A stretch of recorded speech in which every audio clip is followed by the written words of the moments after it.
né? Agora a gente se embrenha na mata, né, para conhecer a narrativa dele, Curupira, que está aqui como o terror das florestas. O Curupira é uma criatura de baixa estatura, aparência de menino, cabelos vermelhos de fogaréu e pés ao contrário, com os quais ludibria seus perseguidores. Tem o costume de desencaminhar caçadores que adentram a mata sem demonstrar a ele o devido respeito na forma de oferendas nas encruzilhadas. Curupira ainda cumpre a função de fiscal arbóreo. Quando uma tempestade se anuncia, ausculta os troncos com seu machado de casco de jabuti e, caso perceba que a árvore sucumbirá à força da tormenta, alerta os animais a se afastarem. Temos o nosso menino aqui e ele na versão final. É, e assim, nada melhor do que representar o Curupira no gênero de guerreiros do Kyoei. Essa modalidade do Kyoei, ela chama Mushae, né, que são imagens de guerreiros, literalmente, né? E o maior representante da vertente Mushae foi o Tagawa Kunioshi, novamente minha grande referência, é, porque ele teve uma série que ficou muito famosa, que estrelou o nome dele, né, em Edo, que foi a série do Suikoden, os 108 heróis do Suikoden, que são esses homens bastante fortes e viris e concentrados e com muita ira também, que enfrentam inimigos. Então, tipo, esse aspecto masculino do Mushae, ele é muito realçado, assim, dessa figura do homem forte, né? E o Kunioshi também, ele empregou algo muito inusitado, assim, para a representação do Suikoden, que foi tatuagens. Então, tipo, os guerreiros, na teoria, não são tatuados, mas o Kunioshi tatuou esses guerreiros, e foi por causa dessa série dele que as tatuagens começaram. E foi uma das principais causas, né? Que essas tatuagens japonesas corporais, elas começaram a se popularizar entre a própria casta comum que consumia essas imagens, né? E o Mushae, ele tem algumas características básicas, né? Como representar o protagonista com o corpo inteiro, ocupando uma parcela grande da composição, e o personagem, para poder demonstrar sua força, ele possui muitas ondas musculares, né? Essas curvas, e a pose também é bastante congelada, com um movimento bastante dominante e viril. E a expressão facial deles geralmente tenta demonstrar o esforço, tensão, concentração e a ira também. E eles geralmente aparecem portando algum tipo de arma, katana, lança, bastão. Se não, vai na mão mesmo, que também funciona. E o rosto do Curupira, além, né, do Mushae, a gente coloca ele com o Mie, que é essa pose muito característica do kabuki, né? Que é feita durante momentos chave da peça, para poder justamente chamar a atenção do público, para poder causar comoção. Então, tipo, é um momento importante. E os olhos, eles ficam arregalados, muitas vezes vesgos, e os lábios também ficam um pouco mais para baixo, assim, justamente para fazer um rosto muito exagerado. E assim, o Curupira fazendo esse mie, ele está justamente passando que ele está prestes a ceifar a vida deste homem branco, né? E então a gente tem essa mistura tanto do Kabuki quanto do Mushae. E o Curupira sendo representado vermelhinho, né? Eu pensei muito também na própria mitologia indígena, na própria espiritualidade indígena dos Yanomamis, que eles têm o conceito de chapiripé, né? Que são esses espíritos da floresta que têm a aparência vermelhinha, né? O Davi Copenaua, que é um xamã, então ele tem uma descrição bastante detalhada sobre o chapiripé, então pensei nisso. E junto a isso, eu pesquisei o Kintaro, né, que é esse menino forte, né, o menino das histórias de crianças japonesas, que ele também é super vermelho, e E o Curupira e o Quintaro, eles têm histórias muito parecidas, inclusive, né? Porque eles são meninos, né, da floresta, muito fortes, e eles habitam, né? Eles vivem na natureza, eles têm amizades com animais, eles... O Curupira muitas vezes, e o Quintaro também, aparece com seus grandes machados, e eles têm histórias muitas histórias de valentia, né? De proteção da mata, de proteção dos seus habitantes. E as crianças japonesas adoram o Quintaro, porque o Quintaro ele é visto como um modelo, né, para ser uma criança que cresça forte e corajosa. E aí, na hora da gente buscar representações do Curupira, embora a gente tenha encontrado, né, em outras figuras do folclore, é muito emblemático no caso do Curupira o fenômeno chamado de whitewashing, né, que é o embranquecimento do nosso querido Curupira. Então a gente sempre costuma encontrar, né, via de regra, esse Curupira bem branco e ruivo, né? Então os cabelos de labareda ficaram esses cabelos ruivos, a pele muito branca, né? E até mesmo a vestimenta, né, com a qual ele se cobre, as suas partes, vira uma coisa quase um Éden e um filho ruivo de Adão, né? Então vira uma coisa muito básica, genérica e apropriada, né? Da cultura indígena. Então esse Curupira que a gente acha representado hoje em dia, ele é uma mistura da Era Venenosa com o Blanca do Street Fighter, com o Ed Sheeran. Então você põe tudo isso no liquidificador, leva ao forno por 15 minutos, tira e sai um Curupira. É a fórmula de você fazer um Curupira moderno. Existem ainda artistas que representam esse Curupira mais original, né? Mais assustador, cabelos de labareda, essa pele, um misto meio de folha, né? De tronco e tudo, mas essas representações acabam sendo mais raras nos dias de hoje. E aí, assim, eu queria fugir um pouco da conveniência para poder representar o Curupira, né? Porque as lendas do nosso folclore, né? Elas têm umas padronagens, assim, que geralmente as pessoas desenham elas. Mas eu queria fugir um pouco, assim, dessas convenções, né? E aí eu quis pesquisar cabelo vermelho dentro da cultura indígena, porque eu queria muito ver, ir por esse lado mais indígena mesmo, assim, trazer mais essa cultura amazônica, né? E aí eu cheguei, né, no Xingu, né, do Parque do Vale, a Parque Indígena do Xingu, e lá tem um festival chamado Quarupi, né, que na verdade é uma cerimônia de homenagem aos mortos, que ele é feito pela tribo dos Camaiurá, né, pela etnia Camaiurá, que reúne também várias outras etnias e fazem essa homenagem aos mortos, especialmente, mais especificamente aos parentes mortos, né? E, e no segundo dia do Quarupi ocorre uma luta chamada Ruka Ruka, que é uma luta de origem indígena, né? Uma luta corporal. E os guerreiros que participam dessa luta, eles são preparados tingindo seus corpos com urucum e com genipapo, e os cabelos são tingidos com a massa do urucum, ganhando essa tonalidade bem vermelha, bem viva. E aí eu pensei assim, cara, isso vai ser perfeito para poder transformar o Curupira em uma lenda mais indígena. Então aí eu vou fazer esse cabelo vermelho da massa de urucum usado pelos guerreiros do Xingu.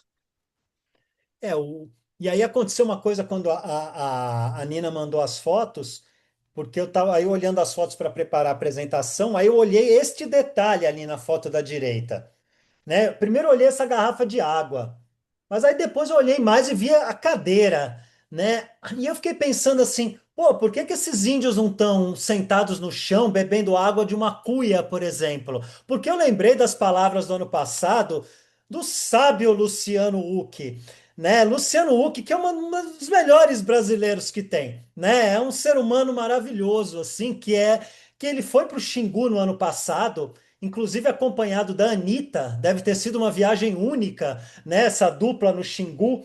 E aí vazou muito vídeo em que eles estavam, Luciano, como a gente vê nessa foto aqui, quase um líder espiritual, né? Comandando os indígenas para algum lugar e tal. E ele falou quando estavam filmando, alguém falou que os indígenas estavam com o celular na mão.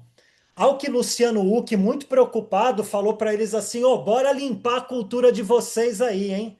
Entendeu? Então, um anjo, né? Então, a ideia é muito curioso pensar que, assim, quando é para se apropriar do folclore indígena, você adapta o Curupira para uma figura branca, né? Para se apropriar das características boas, teoricamente positivas. Agora, se o agora ele mesmo também pode estar usando um bracelete, um cordão, né? Agora, se o coitado do cara na Amazônia quer ter uma calça jeans e um celular, aí você tá mexendo, né, com as raízes brasileiras e tudo, mas só fiz esse parênteses aí que esses índios deviam, não é nem indígenas, índios, deviam voltar para suas origens, né? Aí a gente volta para o Ruca Ruca, Nina. Uhum. E a Lina comentou, né, que o cabelo do Curupira parece muito com o Shakyo, né, a peruca usada no Shakyo, que é a dança, que é a peça do Kabuki que tem a dança do leão, e ela justamente acertou isso. Eu fiz também uma referência à peruca usada dentro do Kabuki, que é essa peruca vermelha, então eu fiz uma mistura do corte indígena com o comprimento, né, do cabelo do Kabuki. E aí agora a gente chega na parte da pintura corporal. Lembra quando eu falei que o Kuniyoshi, né, assim como outros artistas que ilustravam Mushae, gostavam de colocar tatuagens nos guerreiros? Eu resolvi adaptar essas tatuagens para a pintura corporal usada pelos guerreiros também, dentro do Ruka Ruka. E, e aí também eu fiz a pintura facial, né, dos, a pintura facial indígena, que também faz parte da pintura corporal, em analogia à própria pintura facial usada dentro do Kabuki. Isso daí é uma representação dentro do Kyoe do Kabuki, né? É, Além disso, também tem as semelhanças da peça inferior usada pelos indígenas, que também está sendo usada pelo Curupira, com o Mawashi, né, que é essa cinta do sumô, né, o que os lutadores de sumô costumam usar, e que às vezes eles têm um cordão chamado que tem várias cordinhas assim, chamado sagari, né?